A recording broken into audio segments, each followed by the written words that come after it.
ठंड में गरीब बाप की 5 बेटियों की विदाई। पूरी पूरी पूरी, गर्मा गर्म पूरी पूरी।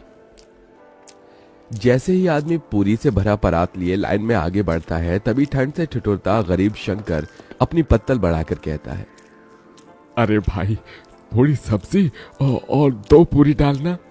जैसे वो आदमी पूरी देने लगता है, तभी पगड़ी पहने अमीर लालचंद वहां आकर उसे रोकते हुए कहता है, अरे ओ बिरजू, कोई जरूरत नहीं है इसको और पूरी देने की। क्यों रे शंकर, शर्म लाज सब धोकर पी गया है क्या? हाँ, तू घर में 5-5 जवान बेटियों को बिठाए रखा है और यहाँ दूसरे की बेटी की बारात में फ्री फंड का भोज खा रहा है। अरे तेरी सबसे बड़ी बेटी सुधा की जोड़ी की लड़कियां ब्याह करके कब की ससुराल चली गई और बच्चों की मां बन गई। तू कब ब्याहेगा अपनी बेटियां? अगर उनको ब्याहना तेरे बस में नहीं था तो 5-5 बेटियों को पैदा ही क्यों किया? मेरे माथे की पगड़ी देख रहा है, बड़े भाग से यह मौका मिलता है एक बाप को बेटी के ब्याह में पगड़ी पहनने का, समझा?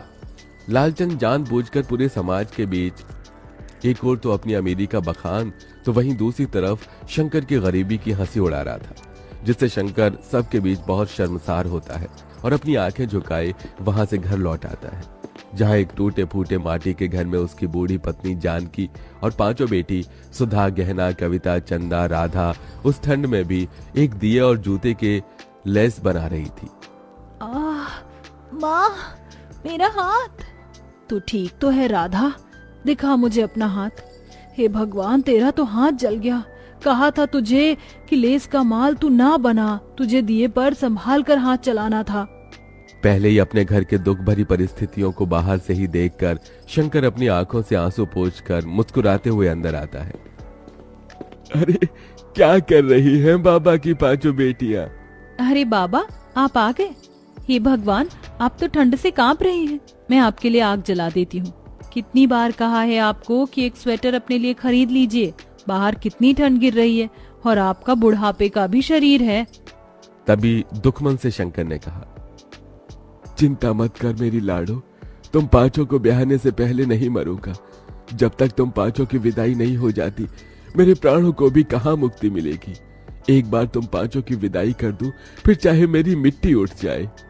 ये सुनकर गरीब शंकर की 5 बेटियों की आंखों आंसुओं से भर जाती हैं। भगवान के लिए फिर कभी अपने मुंह से ऐसी बात मत निकालना बाबूजी। आपके सिवा माँ और हम 5 का इस दुनिया में है ही कौन? तभी जानकी खाना परोसती है और शंकर अपने हाथों से अपनी 5 बेटियों को खिलाता है। शंकर के पास धन दौलत नहीं थी, मगर वो दिलदार आदमी था। शंकर को हमेशा अपनी 5 बेटियों की शादी और उनकी विदाई की ही चिंता लगी रहती, क्योंकि कोई भी उसे रिश्ता नहीं जोड़ना चाहता था और कई दफा रिश्ते वाले देखने भी आते तो उसका गरीब घर द्वार देखकर चौखट से ही लौट जाते। ऐसे ही दिन बीतते हैं और शंकर का दूर का रिश्तेदार उसे एक रिश्ता बताता है। जानकी, कल सुधा चंदा को लड़के वाले देखने आ रहे हैं, उन्हें तैयार कर देना। मेरे एक मित्र हैं, उन्होंने ही ये रिश्ता बताया है। ईश्वर करे कि बात बन जाए तो इन दोनों के हाथ जल्दी पीले कर दूंगा। धीरे धीरे करके ही तो अपनी बेटियों का भार उतार पाऊंगा। अगले दिन रमा देवी शंकर की बेटियों को देखने आती है। आइए आइए बहन जी, आपका ही इंतजार था, यहाँ बैठिए। अरे जानकी बिटिया, उसको ले आना। सुधा और चंदा एक बड़ी ही पुरानी सी बनारसी साड़ी में सादगी के साथ आती है और चाय नाश्ता परोसती है। तभी रमा देवी कहती है, देखो भाई साहब, बेटियां तो मुझे आपकी दोनों ही पसंद है, मगर दहेज भी लगेगा। मेरा एक बेटा बैंक में भले ही चपरासी है मगर सरकारी है, और दूसरा बेटा सरकारी नौकरी की तैयारी कर रहा है। दोनों का ज्यादा नहीं तो 10 लाख दे दीजिए। दहेज की बड़ी रकम सुनकर गरीब शंकर चिंता में आ जाता है। माफ कीजिएगा बहन जी, मैं इतना तो नहीं दे पाऊंगा। एक बेटी होती तो जोड़ जाड़ कर कहीं से भी पैसे भी दे देता, मगर मेरी 2 बेटियों के बाद 3 बेटी और हैं ब्याहने को। मगर ये इस गरीब पिता की जुबान है, मुझसे जितना बन पड़ेगा मैं दूंगा। मैं दोनों के लिए 5 लाख तक दहेज दे दूंगा और फिर बारात का खर्चा भी तो देखना है।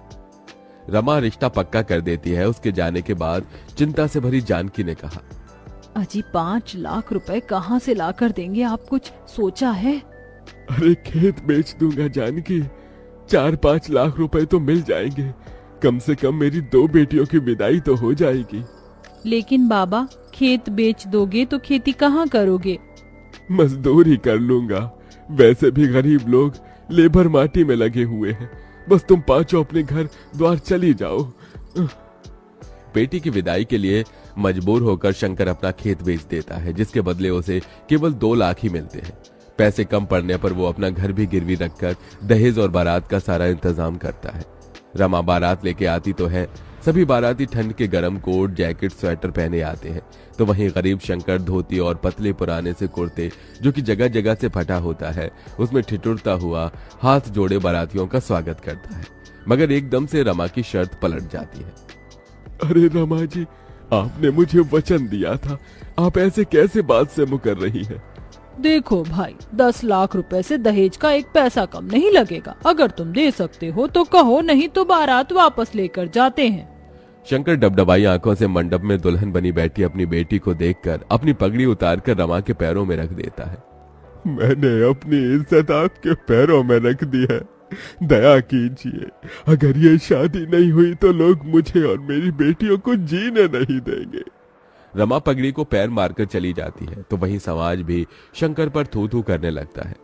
तो वहीं कुछ दिन बाद कर्जदार भी उसका घर तक छीन लेते हैं और अब शंकर अपनी पत्नी और 5 बेटियों के साथ ठंड में सड़कों पर भटकने लगता है और सब एक कचरेदान के पास आकर पाइपलाइन में रहने लगते हैं। अगले दिन शंकर ठंड में भी काम ढूंढने निकल पड़ता है। बाबूजी, आप कहाँ जा रहे हैं? काम ढूंढने जा रहा हूँ। मगर बाबा, बाहर इतनी ठंड गिर रही है। अगर ठंड देखूंगा तो जीवन भर भी इस गरीबी में तुम 5 की विदाई नहीं कर सकूंगा। पिताजी, अब हम 5 भी आपके साथ मेहनत करेंगे। जब इस भयंकर ठंड में बूढ़े होकर आप काम करेंगे तो हम जवान होकर क्यों नहीं? थोड़ी दूर जाने के बाद शंकर को सड़क बनाने में काम मिलता है, जहां मजदूरों की जरूरत होती है। अब शंकर और उसकी बेटी कड़कड़ाती ठंड में मेहनत करने लगती है। तभी एक दिन ठंड से सड़क पर बहुत कुहासा छाया होता है, जिससे एक महंगी गाड़ी आगे आकर खंबे से टकरा जाती है। 5 बहनें आकर गाड़ी में से एक औरत को निकालती हैं। दीदी, इन माजी के सर से तो खून बह रहा है, इन्हें पट्टी बांधनी होगी। चंदा, चल इन्हें घर ले चलते हैं। शंकर का परिवार अंजना की बहुत देखभाल करता है। वहीं बातों बातों में शंकर अपना दुख उससे बांटता है और फिर, भाई साहब, भगवान ने आपकी 5 बेटियों को मेरे बेटों के लिए ही बनाया है। मैं इन्हें अपने घर की बहू बनाना चाहती हूँ। ये सुनकर शंकर की आंखों से खुशी के आंसू छलक पड़े। बहन जी, मैंने कभी सपने में भी नहीं सोचा था कि मेरी 5 बेटियों का रिश्ता इतने बड़े घर द्वार में लगेगा। बहुत ही ऊंचा भाग्य है तुम्हारा मेरी बच्चियों, जो अंजना जी ने तुम 5 को पसंद किया है। मगर मुझ गरीब के पास देने को दहेज नहीं बहन जी। मेरी 5 बेटियां ही मेरे जीवन भर की पूंजी है। भाई साहब, आप बस अपनी बेटियों को एक जोड़े में विदा कर दीजिए, मुझे और कुछ नहीं चाहिए। थोड़े ही दिन बाद शंकर अपनी बेटियों की विदाई की तैयारी में लग जाता है। वो कड़ाके की ठंड में कांपता ठिठुरता कचरेदान को साफ करके वहां मड़वा बनाता है और खाने पीने शुद्ध बोध बिसार कर खुद को मेहनत में झोंक देता है और 2 पैसे ज्यादा कमाने के लिए गीली रेत बालू उठाकर मिले पैसे से 5 की शादी का जोड़ा खरीद कर लाता है। शादी का दिन आ जाता है। बड़े धूमधाम से अंजना बारात लेकर आती है। आंखों में आंसू भरकर शंकर कहता है, देखो जानकी, हमारी 5 बेटियों की बारात आई है, आज उनकी विदाई है। आपने अपने पिता होने का फर्ज पूरा किया जी। इसके बाद जानकी और शंकर उन 5 का कन्यादान कर देते हैं और विदाई का पल आ जाता है। तभी, ये लो मेरी बच्चियों, ये चावल पीछे को फेंक कर आगे बढ़ो। एक एक पैर बढ़ाती हुई 5 चावल पीछे जानकी की झोली में गिराती हैं और फिर अपने पिता के गले लगकर फूट फूट कर रोती हैं। बाबूजी, आपने हम 5 की विदाई के लिए बड़ा तप किया है। देखिए, आज हम विदा हो रही हैं। अपना ख्याल रखिएगा। तुम भी अपना ध्यान रखना मेरी बच्चियों, सदा खुश रहना। इसी के साथ गरीब शंकर अपनी 5 बेटियों को विदा कर देता है।